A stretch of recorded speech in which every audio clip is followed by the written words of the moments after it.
Good morning. How's it going? Welcome to the last day of 2016. And you're going to hear a lot of that today. Last day of 2016, last week of 2016, last month of 2016, which means this is the last video of 2016. And a lot of people are like, I'm ready for 2016 to be over. I'm kind of like, I'm not ready for 2017 to start because I have a feeling 2017 is going to suck even more for various reasons that have to do with a city 2.5 hours south of me and a particular orange-haired baboon who is going to be taking over public housing in about 3 weeks. Thank you, idiot America, for putting this guy in charge. Thank you. Got my Burger King coffee this morning. It's 9:07 as I'm filming this. I've been up since about 5 o'clock. I've already done my grocery shopping. I've got food. I've got some wine. I'm not going to go out and spend a lot of time out among the people like I did last year, where I got pretty well trashed out on New Year's Eve, which is something I'm not accustomed to doing. So this year, I'm kind of like, I may head down to the restaurant I usually go to, Baco's, to have a couple of glasses of champagne to celebrate.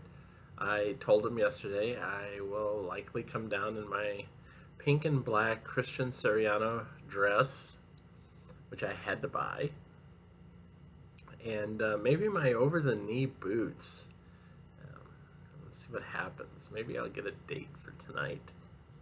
Somebody will see that and go, "Who's that hot-looking babe with the beer gut?" And as you can see, I have my big earrings in today. These are the biggest, well, not the biggest. I've got one pair of silver hoops that are actually bigger than this. But the gold hoops are actually my biggest pair of gold hoops. So they're the small pair today, as you can see. I actually love wearing earrings like this. I love the big earrings. I always have. It's one of those things that you just sort of like gyrate to, and I've always found it kind of interesting and even a little bit sexy for women who wear large earrings like this, because it takes a certain class of woman to have a big hunk of metal hanging from her pierced earlobe, and I have one set of earrings that if I've got them in for too long, they really start yanking on my earlobes after a while. I love them to death, but oh boy, do they hurt after a while. They really do, because they're just hanging there and they're swinging back and forth and everything else. And when that happens, it turns your earlobe into a torture zone. So, what is happening? Well, for one, I wrote a bunch last night. It was well over 1,300 words. If I do and add up my numbers, 613 and 747. 613 and 747 works out to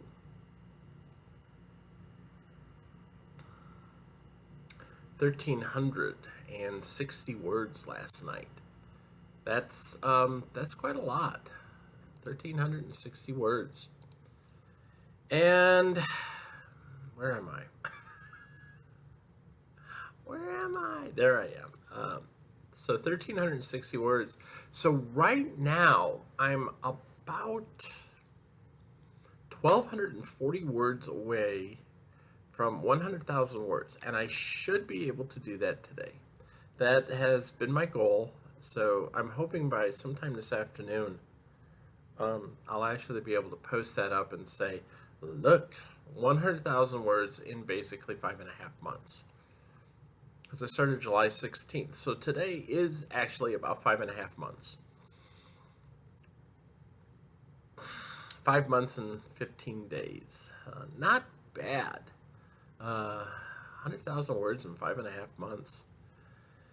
And I'm just now getting, this is the interesting part. I'm just now 100,000 words into the novel, and they're just now getting to their first class. Yes.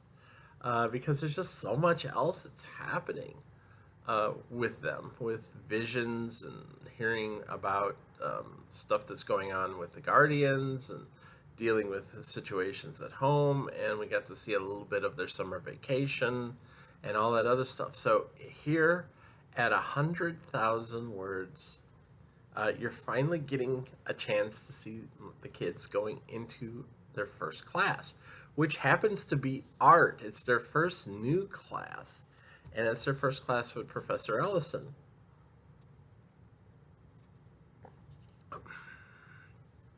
Who, if you read yesterday's excerpt and weren't too blown away by all the technical crap, is setting Carrie up for Ostara by getting him some high class, top of the line keyboard equipment.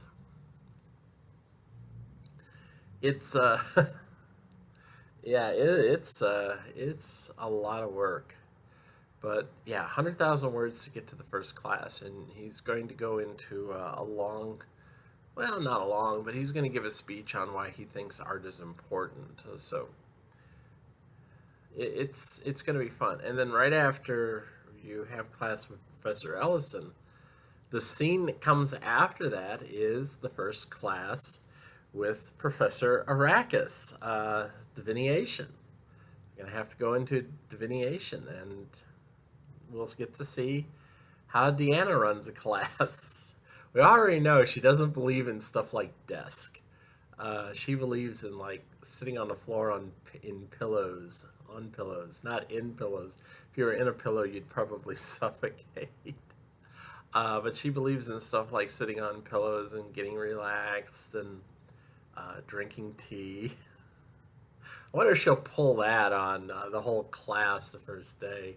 Probably not, but it's going to be fun. So the scene I'm working on now and the next scene I'm working on has to do with the two new teachers, Professor Ellison, Matthias Ellison, and Professor Deanna Arrakis, both of whom we've met, but we've never seen as teachers.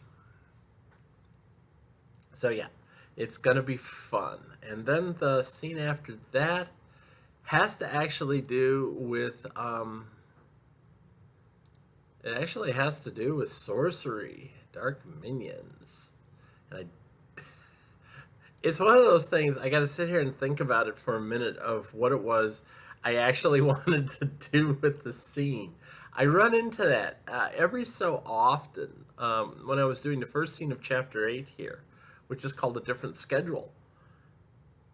And when I pull it up, I'm like, okay, what was I going to do here? Oh, yeah. That's what I wanted to do. Yeah, sometimes that happens.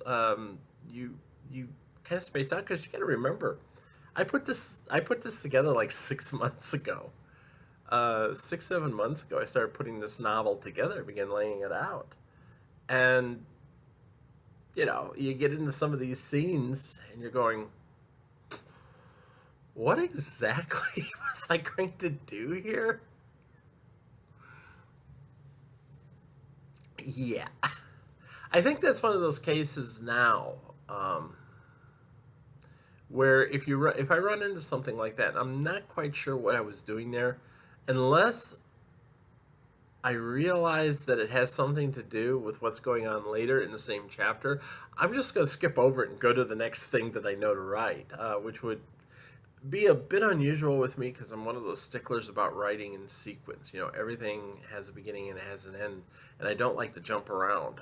There are some authors who love to do that. George R.R. Martin is probably the most famous of it, who he said when he's in a novel, he would actually write huge chunks about one character because he had everything plotted out ahead of time.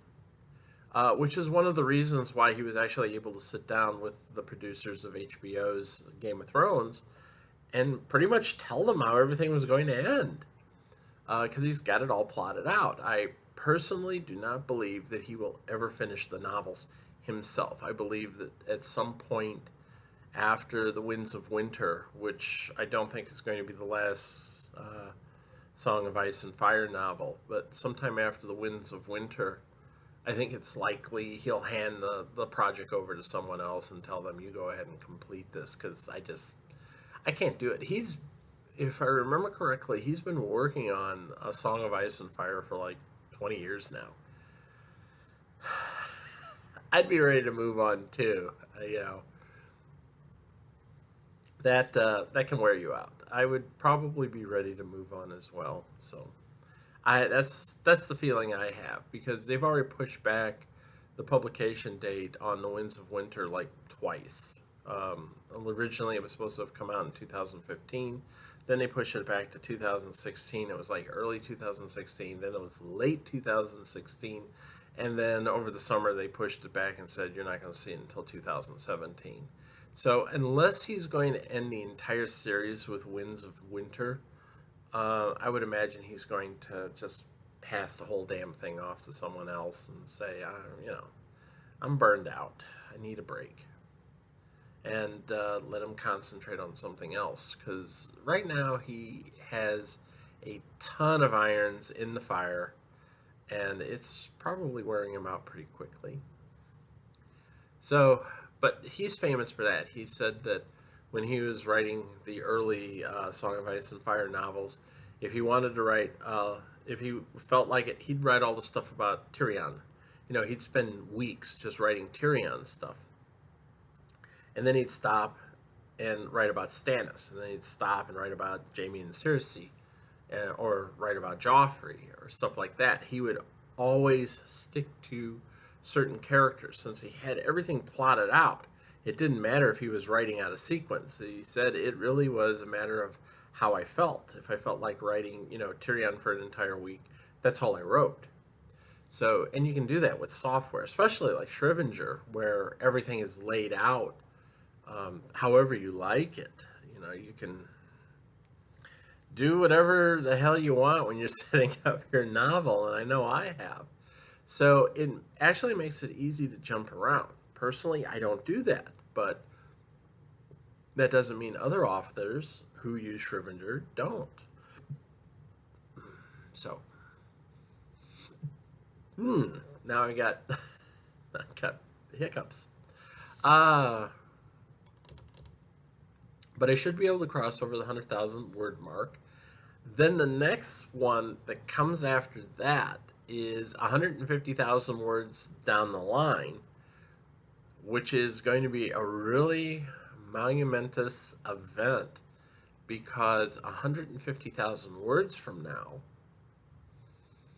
that's when I hit about 1 million words total for the 3 novels. Yeah. I would actually have to go back and check. Hold on. Let's do this. Let's do this, kiddies. Boink. So that's the nice thing about being on a computer, is like, I can do this. Oh, yes, I know. It's not responding. Here we go. So, and then I can bring up this project.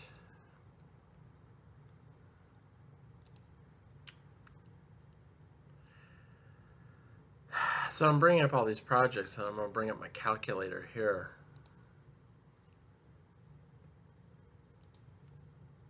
Here we go. Okay.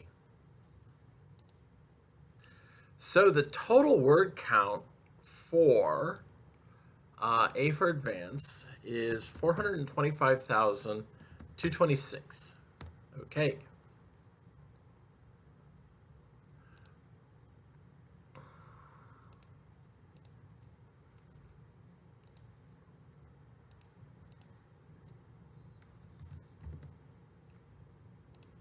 And the total word count for B for Bewitching is 331,282, which between those two novels gives a grand total of 756,508 words. Okay, so now if I go into C for continuing and I bring up the total wordage so far done, and this adds 98,743 words. This means between the three novels,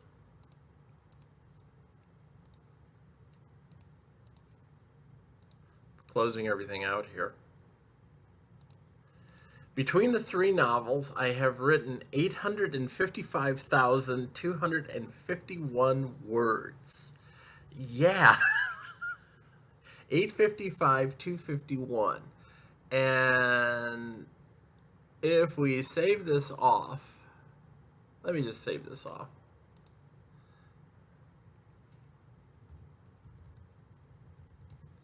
So if I put 1,000,000 words up there, minus memory recall, boom, I need to write 144,749 words to hit 1,000,000, which means where I'm at now,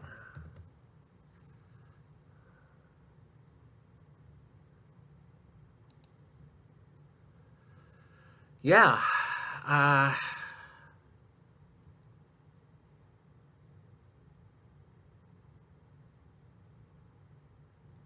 yeah. I need to write 144,749 words. So, that's a lot. That is a lot. That's quite a lot, actually. It's oh boy, is that's interesting. So, so if I add what I have in the novel right now,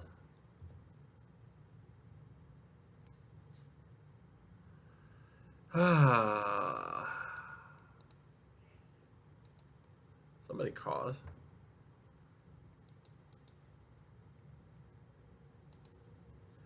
When I get to 243,492 words in this novel, I will have hit 1,000,000 words. I actually need to write that down someplace, but yeah, right around 243,500 words in this novel. I don't even have to get to 250. I've got a 7,000, 6,500 word buffer. That's actually pretty impressive, I have to admit. That's really impressive. It's also crazy when you think about it. So around 243,500 words, I will have hit 1,000,000 words. And that's not even counting like all the other stuff I put in here, like research and spell names and attendance and setting up class schedules and all this other stuff, which is probably another 20. It's probably like another 10 or 20,000 words, probably closer to 10,000. So it's still, and all the time I've spent on research. So if we go by what I've done so far, 5.5 months, I'm estimating that would mean sometime in August of 2017, I should be hitting about 1,000,000 words.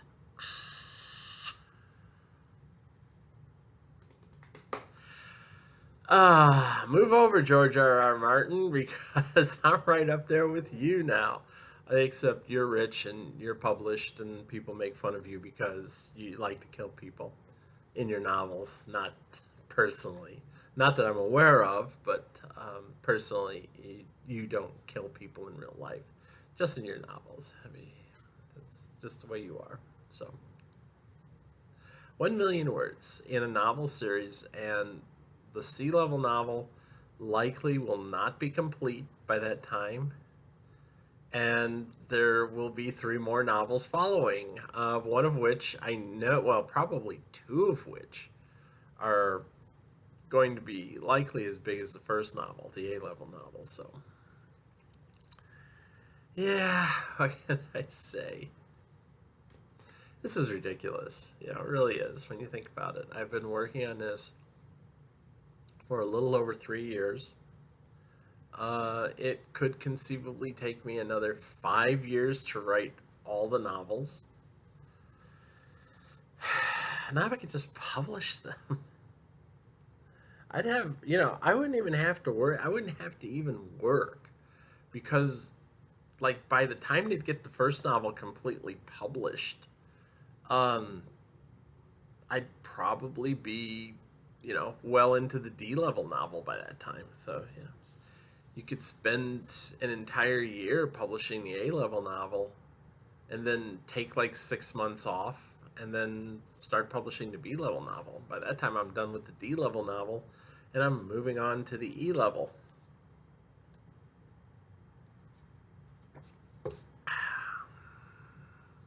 Good business plan.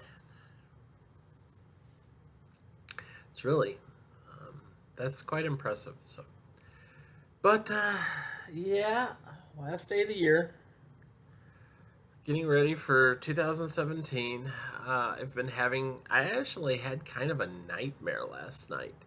It it really wasn't pleasant. It was like being stuck in a world full of, you know, things just completely coming apart and bodies oozing up out of the ground and everything else. And it wasn't a lot of fun. I've been having a couple of dreams like that of late, and I think it's just because subconsciously I know 2017 is probably going to be a mess, and I'm not looking forward to it. I know there's going to be a lot of strife, a lot of concern, and just not ready for it. But you can't normalize it. You can't walk away from it either. You have to face it. You have to face what's coming. You know, we can talk about it and say we're facing the oncoming storm. And it really is that. It has gotten to that point. So, it's being reflected in my dreams. I don't really have nice dreams anymore. When I do remember my dreams, they're usually kind of crappy. It has been a long time since I've had what you would call a nice dream.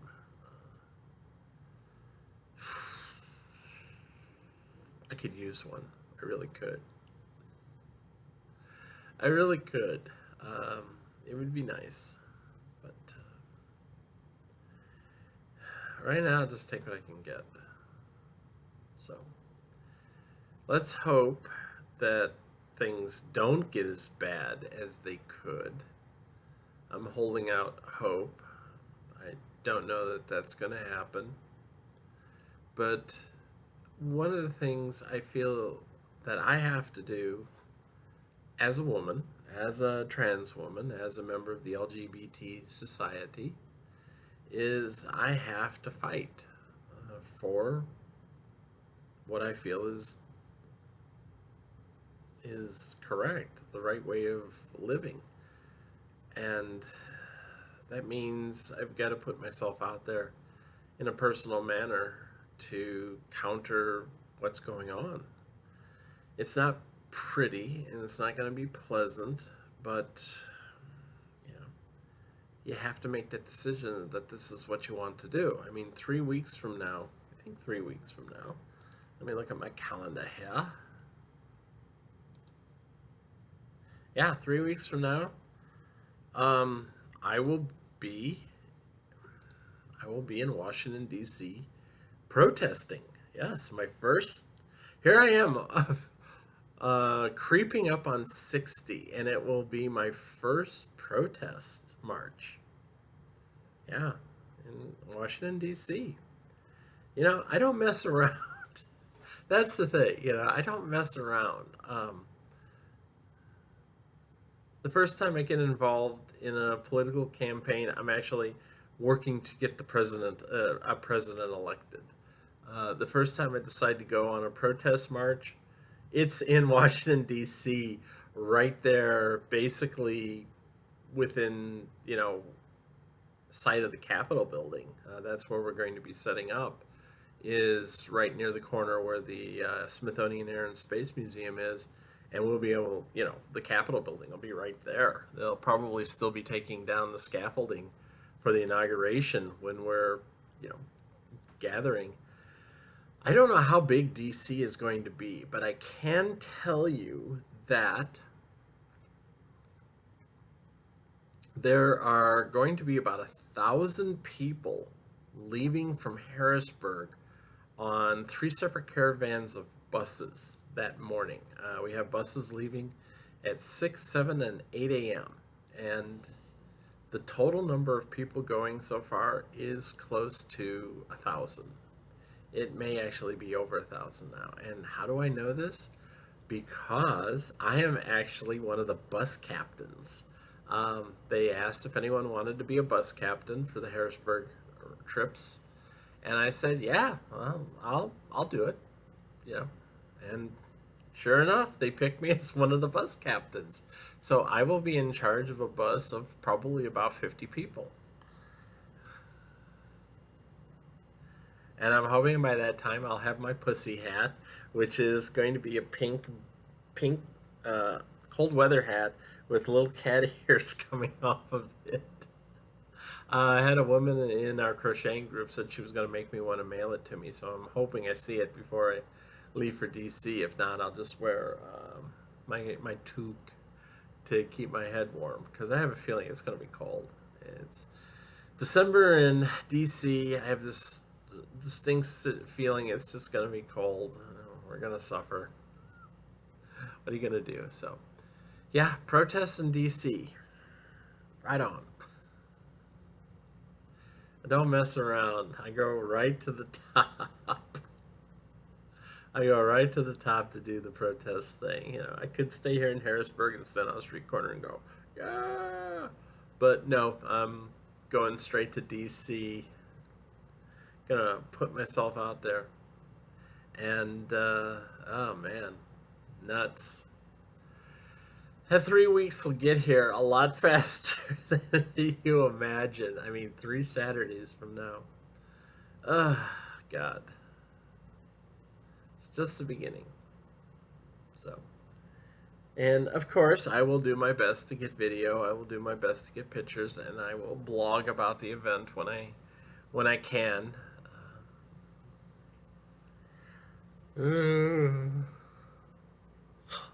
That coffee ain't working, but I'll blog about the event when I can, and you'll get to see events. One of the things I will try to do is I actually will try to get video while I'm on site. A lot of it's just going to depend on if I can get a good data connection or Wi-Fi connection. I doubt if I'll get a Wi-Fi connection. I probably will get a data connection, and I'll only broadcast for like a minute or so, because you'll burn through 3 gig of data with a video broadcast in no time. So, and that reminds me, next week I actually need to go out and see about getting a new battery for my phone, because I want to have a fresh battery for the phone. I have a battery for the phone, but it kind of wears out now. I've had the phone for a while, and that's the problem with smartphones, is that whenever you're doing a lot of smart stuff on them, the batteries wear out rather quickly. So I'm thinking about getting a brand new battery and charging it up so that I have it, and then I can keep the old battery as a spare. And then I want to get one of those portable battery units. You've seen them. They look at their cylinder about this big, that you can hook up to your phone, and basically I think it offers you like 2 full recharges. Like, you could completely discharge your phone and it'll recharge it twice. So I'm thinking of getting one of those so that I can have it when I'm on the bus. Because one of the things I have to do is keep my app open, because there's things I have to do like keep track of people using my app. And if I have my app open and I'm connected to the internet, uh, you know, I'm just gonna start burning through battery life pretty quickly. So I'm gonna get a remote charger. Got to be ready. I'm gonna have all this stuff I need to do, and I don't want my phone to go dead while I'm out in the field protesting the comb over orangutan. Yeah, Mr. Comb over. Mr. I love Russians. They're so manly. Yeah. Yeah, Barry Goldwater is turning over in his grave right now when he hears Republicans going on about how great Vladimir Putin is. He's spinning in his grave so goddamn hard. It could knock the earth off its axis. That's no joke. Him and Richard Nixon and a few others are probably like, woo! I can't believe I'm hearing this. Oh boy. Yeah, there was a time back in the 60s, if you got up and said you admired the head of Russia and thought he was a real man and was really smart, they'd have taken your ass out and shot you. Or at the very least, thrown you in jail for a while, for a very long while. Yeah, we didn't play that back then. Uh-uh. Nope. As Lana would say, nope, nope, nope, nope. So yeah, but now we have a commie-loving president, or will have. He seems to think he is president now, but we have a commie-loving president coming on board here soon, and that's exactly how I'm going to put it. He's a Nazi who loves commies. There you go.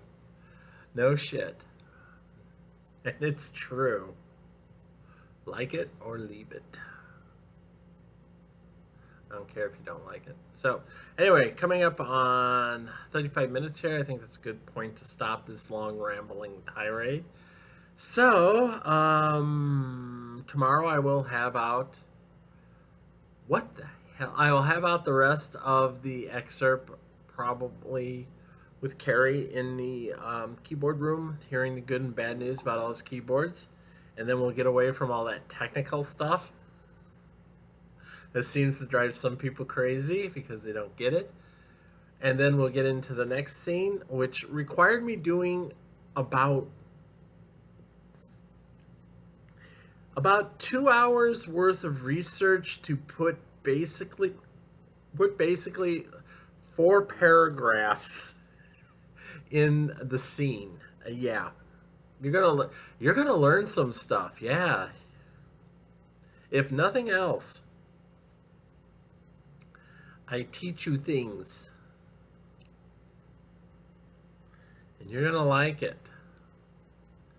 Well, maybe not, but that's just the way I roll. These with this writing, you never know what you're going to get with me. You're going to get crazy. But yeah, there's like 4 paragraphs in the next scene that required about 2 hours worth of research just to write those 4 paragraphs. Probably about 200 words, 300 words maybe. Yeah. 2 hours worth of research. That's what goes into writing, kids. Sometimes you gotta sit down and you gotta do your research. Like it or not, even when you're making stuff up, you still gotta do your research. So, counting down the clock here. I'm trying to get real close to 35 minutes, and I've only got almost 15 seconds mark right there, so I'm getting ready to go. Yeah. So I will be writing tomorrow, and next week I'll do the first video of 2017. Take care. Bye.